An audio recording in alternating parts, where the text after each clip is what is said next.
On the show, we've been speaking about speaking, your story, getting paid, and getting business. But if I really want to connect with businesses and business owners, what platform do I need to get on today? Let's talk about it.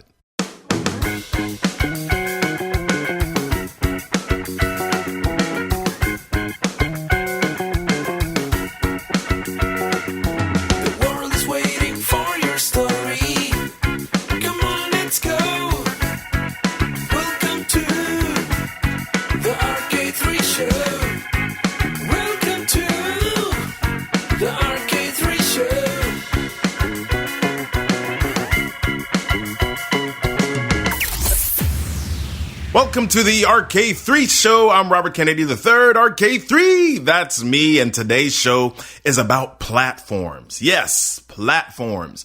Now, there are all types of platforms. You have stage platforms, social media platforms, diving platforms, political platforms, IT platforms, platform beds, platform shoes like Huggy Bear from the 70s, all sorts of platforms. Yes, but today's show is about a platform that will help you to book more business, broaden your network, and maybe even become an influencer. I know you want all of it, right? Well, my fabulous guest today will help you navigate this platform, and I can't wait for that. But before we get to the interview, as always, I want to remind you about some of the other great episodes we've had recently. We've had some great episodes like episode 37 with power couple Steve and Pasha Carter, who talked to us about business, marriage, and communication. We've had episode 34 with Kathy Fayok, who talks about how to get more business as a speaker by having a book. Or episode 19 with Pam Perry, who talks about how she has been able to make it in the PR business using her story. All great episodes. Go back and get them. I also want to tell you about what we have coming up. In the next few episodes, you'll be hearing from some great people like leadership expert Rob Holman. You're going to love that episode. Kinja Dixon, Richard Citron, Marissa Levin, and me. Yes, me. We have a great lineup coming, so be sure to subscribe if you have not already done so. I also want to share with you a great webinar that I'm running called 5 Simple Strategies to Get Paid for Public Speaking. Yep, I'm pulling back the curtain on some things, and I'll be sharing with you some simple strategies that you can use to get paid for your experience or your expertise. Now, in addition to those 5 strategies, I'm going to be giving away a free report, which includes another 15 strategies you can use to begin getting paid for speaking. So I want you to hop over to the show notes. You'll find the link there for the web class, and I'm inviting you to sign up today because you don't want to wait until it's too late to get started. So get paid for your story right now. Today's interview is with a really good friend. Kelly Leonard is the CEO of the Taylor-Leonard Corporation, a consulting firm which provides training, coaching, business development, and information technology solutions. They look to nurture people, perfect process, and increase profitability to support transformational impact. Kelly is an amazing person who has a heart for entrepreneurs, and she's a great presenter and communicator. Kelly has a great story. I know you want to hear it, so let's tell it. Kelly, how are you doing today? Hey, Robert. I'm doing well. How are you, sir? I am excellent, amazing, cannot complain. Listen, I know that you've been doing a lot of great work in the world, and I know that you've been doing quite a few things, speaking, organizing, networking. You've been a business owner. Tell me a little bit about how you got started in business. So, it's an interesting journey, and it's one that we continue to travel down. Really, I almost liken myself as an accident or somewhat accidental entrepreneur. My husband, Jerome, and I, after we got married, we had decided that we would work our tails off, as we started our family and our children were young, we'd work our tails off in traditional corporate. But when our children reached about middle school age, we had said that our plan was going to be for one or both of us to have a more flexible lifestyle, meaning working from home. The interesting thing was that, at the time we were living, when 9/11 hit, we were living in New York, actually in Long Island, and that tragedy resulted in Jerome losing his job, it was a lot earlier than when we had initially thought we were going to pursue this whole entrepreneurial venture. And so we were sort of thrown into entrepreneurship sort of earlier than what we had anticipated because it was not quite elementary school. It wasn't even middle school. Matter of fact, our oldest son was only 1 year old at that point in time. And so that was one of our initial entrees into entrepreneurship. And so he started a boutique technology consultancy that he was eventually able to grow and really was generating pretty decent revenue. But around 2010, he was approached by Oracle, of which our company was an Oracle partner for a while. And Oracle approached him with a really good opportunity for him to come aboard with them. And then that timing was perfect because now our son was in middle school. And so we were like, okay, now our plan is coming to fruition. I left my corporate job at GE to then come aboard the technology company. The biggest challenge, however, was I'm not a technologist. And so imagine that, someone with an accounting and a corporate training background now leading a technology company. And so when I came on board to lead the company, it caused us to sort of have to ebb and pivot a bit to better represent my skill set, my core capabilities and expertise as I started leading the company. Wow. So I'm glad you used that word pivot. So you've done quite a few things. I've met you.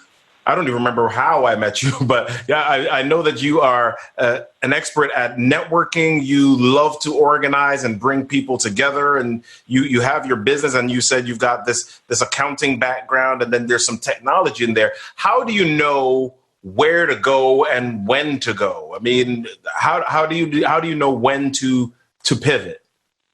Yeah, and that's a really interesting question, Robert, because to your point, my background, I'm a CPA by education, by trade, and so very different than the work when I look at what I do now, very different than what I was sort of schooled to do. And really the whole networking and organizing and holding events and emceeing and all those other things came out of need because when I left a very successful and long career at General Electric, the one thing that I realized is as I was thrust into entrepreneurship is that I really didn't know a whole lot about sales or networking or business development or anything like that. And as you and I both know, there's no shortage of events. And so one of my mentors very early on encouraged me to, hey, you just got to show up at lots of events. There's events taking place 24/7, morning events, midday events, evening events. Just go to as many events as you possibly can so that you can build your brand, start meeting people, and so that people will know your name, all those good things. Well,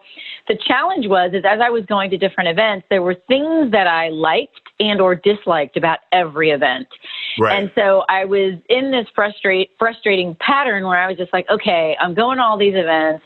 I don't really like the events. I'm more of a small group type of person, but there's benefit to being in a large event. You can meet a lot of people. And so what did I do? I decided, you know what? I'm going to start my own event.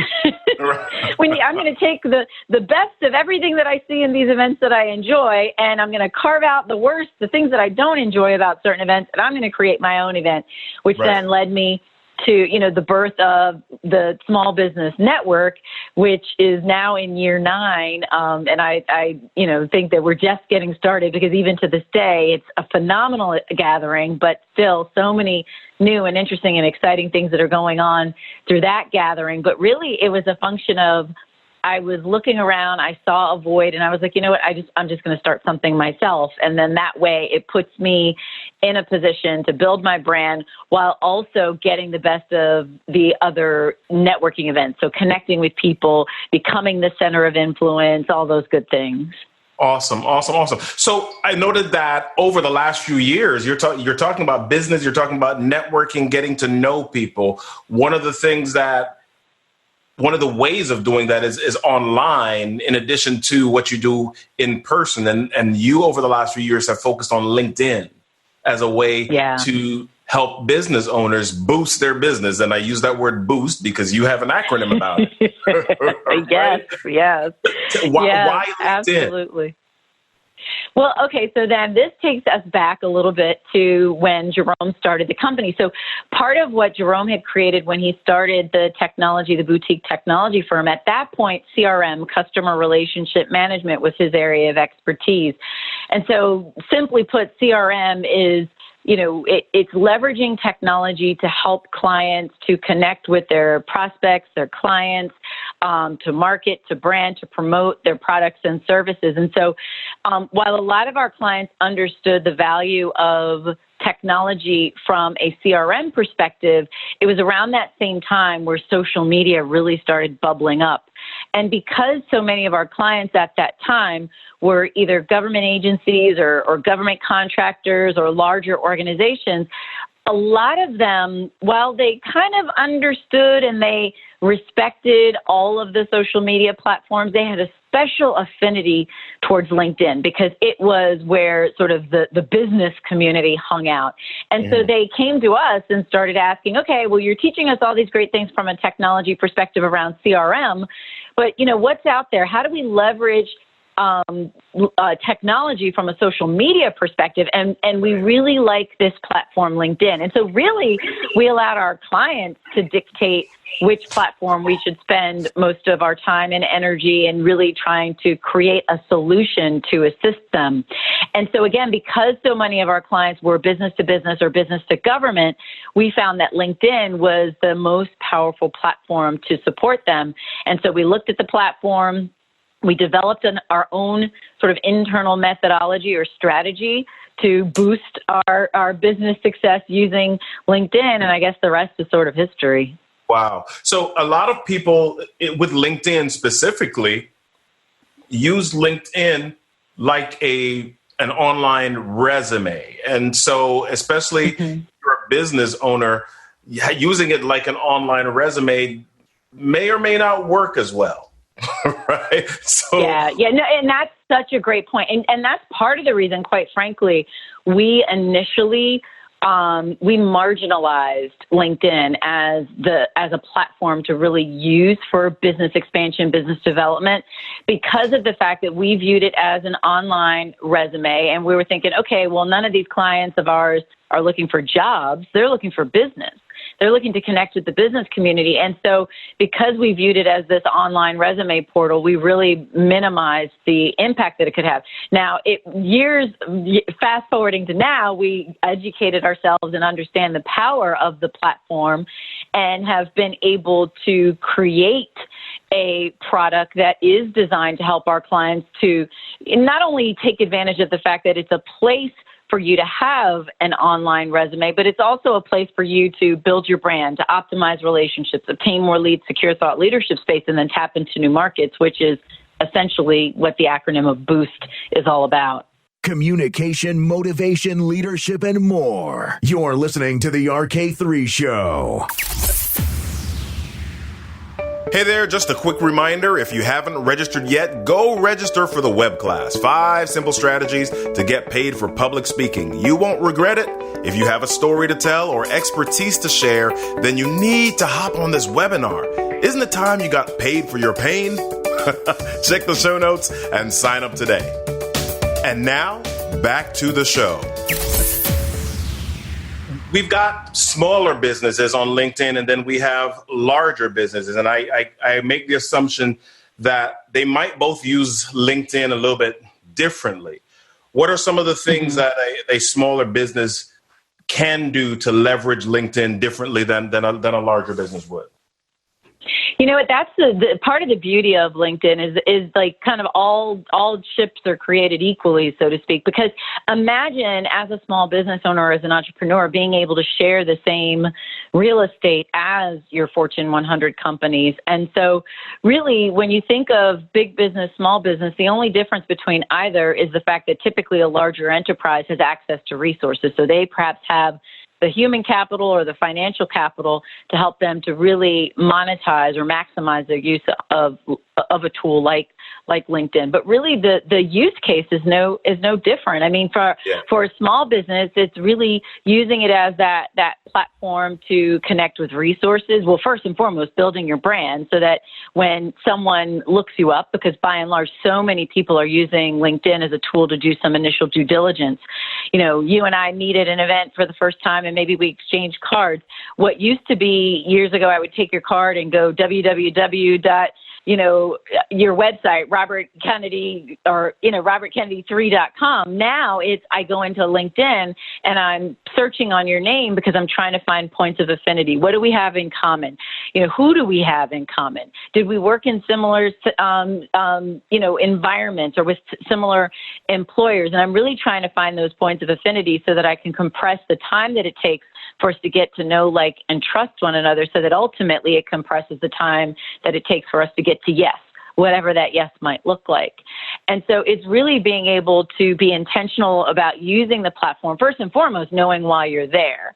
So what are your goals? What are your desired outcomes? Because for so many people, they just want a strong presence because they realize that a lot of people are using the platform to do due diligence. So maybe they're not really engaging actively on LinkedIn, but it's just a placeholder for them. They realize the power that the platform has and they need to show up because if they don't show up there, a person may scratch their head and wonder, wow, okay, you say you're a business owner or you say you're this business influencer, but you're not on LinkedIn. Something's not adding up. Who are you hiding from? And so, so there's so many different reasons or use cases for how and why different people are successful in the platform. For others, it's, a strong business development tool. If I know, for example, that I sell to HR professionals, so it's how do I then connect with those HR professionals, or in the federal government, contracting officers. So how do I, really use the tool more strategically in order to identify and then connect with my ideal buyer to be a resource to that person. Yeah. Yeah. So now one of the things that we talked about just a little bit earlier, a few questions ago, was this whole pivoting. And you're talking about building your brand as well. So what if you are building your brand, but over the course of time, you pivot maybe 2 or 3 times? How do you maintain that? How do you do that without causing market confusion on a platform like LinkedIn? It's tough. It really is tough because I'm a big believer in you want to show the breadth and depth of your background, even though, seasonally we may change. I venture to guess the average professional, their professional background, what they got educated in is far different than what they're actually putting into practice or what they get paid to do on a day-to-day basis. And so it could set yourself up for some market confusion. So if someone were to go to my LinkedIn profile, for example, right now, they're going to look and they're going to see, oh, wow, okay, so she had an accounting background, she's a CPA, and now it's like, okay, but then she went into this world of healthcare, financial lending, and then she went into this other world of entrepreneur business ownership, and even now, shifting into another role. But there's some value to showing those ebbs and moves and shifts in the seasonality of what we do because it helps, I think, a lot of people also to identify those points of affinity. Great example is, with my accounting background, one of our longest standing clients, if you will, is the Maryland Association of CPAs.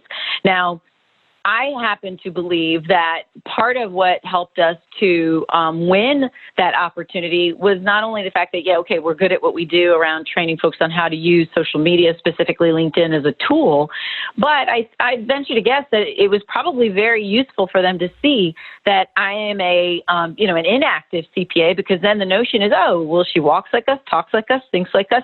She knows our industry well enough that she would be a really good resource.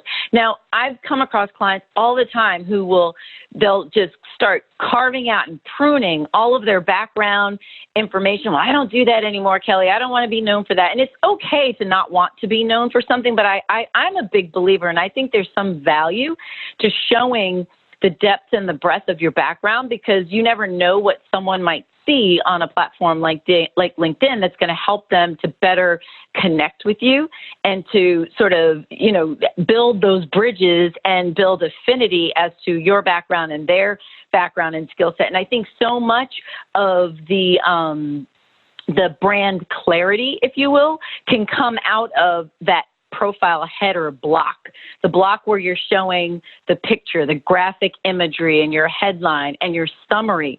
In those areas, you can really help better define or clarify any confusion that a person may perceive if they otherwise didn't have that information and were just scanning your experience where they're seeing all of these different aspects of you. So I think LinkedIn does a really good job in helping us to paint the picture and sort of,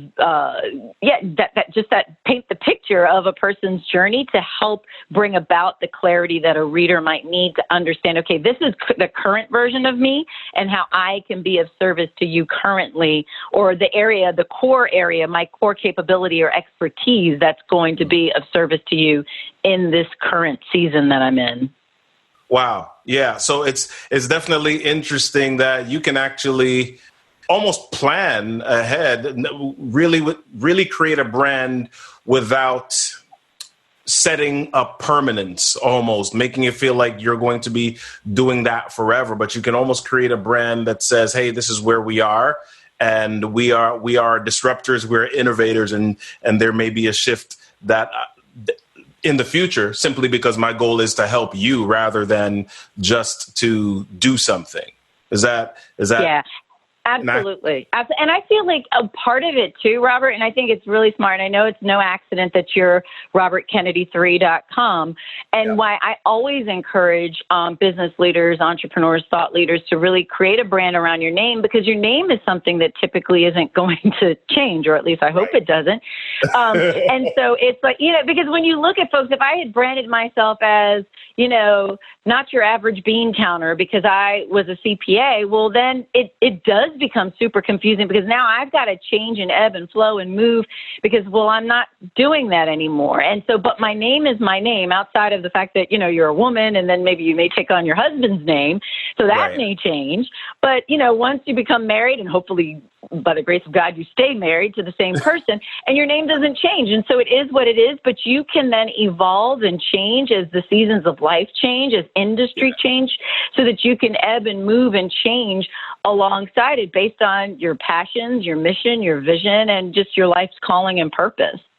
That's awesome advice. I really appreciate that. So I'm just starting on LinkedIn, and we're ending with this. I'm just starting on LinkedIn, and I'm just starting a small business. What are one or two top things I must do now within the first 7 days? Well, I would say first and foremost is just figure out why you're there. So what are your desired goals and outcomes? Why are you on LinkedIn? And just really stick to the reason why you're there, because it's shiny. There's so many different moving parts inside of LinkedIn. And so if you don't know why you're there, you're going to get super distracted, and it's going to be a bit overwhelming. So I would say, number one, start with your why. Why are you there? But then beyond that, I would say really invest some time in figuring out your headline, that space directly under your name. And think about, what are those keywords? What are your core capabilities? What are those words that your buyer would be using to identify you in a search? And beyond those words, what is it? Why can you answer the question, why should I hire or do business with you, in that short headline as well? Because that's going to then help me not only when I'm searching on your skill set, because of course I may not know Robert Kennedy, but I may know that, I need help with coaching, or I need a speaker, or I need, so I know what I'm looking for. I don't necessarily know who I'm looking for. So we need to make sure that the profile is written with those keywords so that you're taking advantage of LinkedIn search engine optimization to then be presented as that resource in that area of expertise. And then when someone lands on your profile, they have a very clear message and understanding of, okay, this is the reason why I should connect with Robert. Now that I'm on his profile, I can really understand with clarity what the value is that he can provide to a business relationship. Excellent. Where can people reach out to you and connect with you to learn more about who you are, what you do, and how you can help them change the world? So the best places would be to visit our website. So it's Kelly, Kelly, T-Leonard.com. So again, KellyTLeonard.com. Another place is always LinkedIn. I'm KT Leonard on LinkedIn. Please make sure that you send a personal note and let me know that you heard me on Robert's podcast, because that will guarantee that I am super responsive to you. Do not send generic email request to connect. And that's just in general. That's not just to me. Don't do it to people in general. So those are the best places. And then lastly, you can go to boostmylinkedin.com. Again, boostmylinkedin.com. Isn't it time you got connected? Isn't it time you grew your connections? Isn't it time you linked in? You've heard it said before, your network is your net worth. So it's time to be intentional about who you connect with and how you connect. Don't wait another day. Jump into the deep end. Get on LinkedIn and get grooving. Next, I want to invite you over to Apple Podcasts to leave a ranking, rating, and review for the show. Head over to the other major podcast outlets or wherever you listen to podcasts. Then head on over to the show notes to grab the links and the resources from this episode. I hope you had fun today. I hope you learned something. Most of all, I hope you were compelled to jump out of your comfort zone and share your story. If I can be helpful with that process, let me know by hopping over to robertkennedy3.com. Hey, y'all, don't forget, everything that happens to you in life is your stuff is your story, and your story deserves a stage. I'm Robert Kennedy III, RK3, and you've been listening to...